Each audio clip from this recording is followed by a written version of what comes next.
When we speaking about the days of Sfirat Omer, there's a lot of misconception around of what's mutar and what's asur, what's forbidden, what's allowed.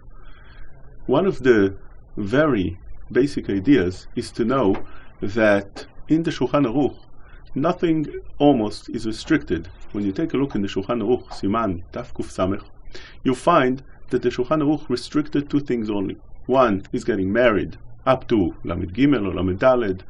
Ashkenazim go up to Lag Ba'omer, Sfaradim go up to Lamed Daled Ba'omer. And the second thing that the Shulchan Aruch restricted was taking haircuts. That's all. Besides that, nothing else is written in the Shulchan Aruch. But later on, different Minhagim started coming up. Also, the first two things are also Minhagim. The Shulchan Aruch says Nahagu. It's also Minhag not to get married at this time and not to take a haircut. But those Minhagim, like all other Minhagim, has a din like Din Torah, very strict, very severe. So one can't take that and not apply it to his life. One has to do it as regular, as just like everybody else, and keep those Minhagim. The rest of the Minhagim that came up afterwards were also not to hear music, as was spoken already, not to dance at this time, and basically it ends up with those four things. One is not to get married. Secondly is no haircuts. Third is no dancing. And fourth is no hearing music, and without dancing. Those are the four things, that's it. And therefore, says Rav Chaim Kanievsky from his father, that misconception about this time is that people compare this time of the year to the 3 weeks, what's called Ben HaMetzarim, between Yudzayin and Tammuz to Tisha B'Av, that's over there is much more strict. And the reason over there is much more strict is because at those times there was Churban HaBayit. It's called Yemei Puranut. It's very hard days for Am Yisrael. But those days that are right now, Yemei Omer, is not so. Although there was a tragedies that happened to Klal Yisrael, that they lost 24,000 of the great rabbis, the students of Rabbi Akiva, but those days are not the same severity as the days of Yemei HaMetzarim. The reason for that is because those days right now, the Ramban explains they're considered like high days. They're considered like Chol HaMoed, the days between Pesach and Shavuot. What the Ramban calls like the days of Chol HaMoed. It's high days, and therefore one should be very sensitive at that time and take precaution when it comes to Ben Adam Lechavero. But all other things are allowed in this time. For instance, one is allowed to take trips at this time. One can go to the pool, to the beach. One can go on an airplane. Everything is allowed at this time.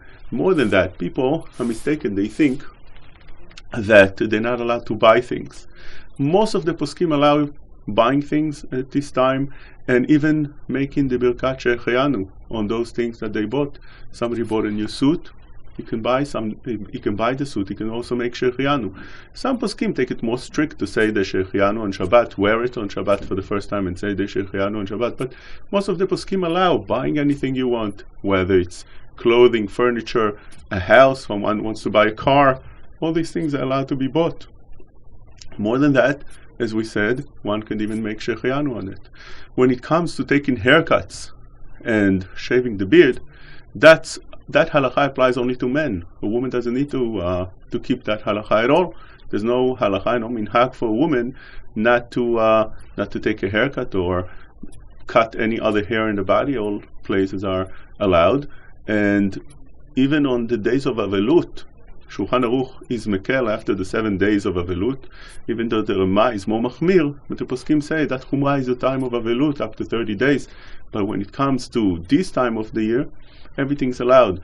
Moshe adds that if there's really no need for a woman to take a haircut on these days, it's better not. But even on that, many of the poskim say that it's a chumrah etera. Cham Ovadia calls it chumrah etera. The Or Letzion says it's mutar, and poskim Ashkenazim also allow taking haircuts. So therefore, a woman can take a haircut. She can cut hair, and one is allowed to buy anything he wants. Cutting nails is also allowed. So all these things that people constantly ask, and they think that everything is asur in this time, it's just not true. All those things are mutar. One could live his life regular with just the very few things that are restricted, as we spoke, not to marry on that time, not to take a haircut at this time for men and not for women. Also kids.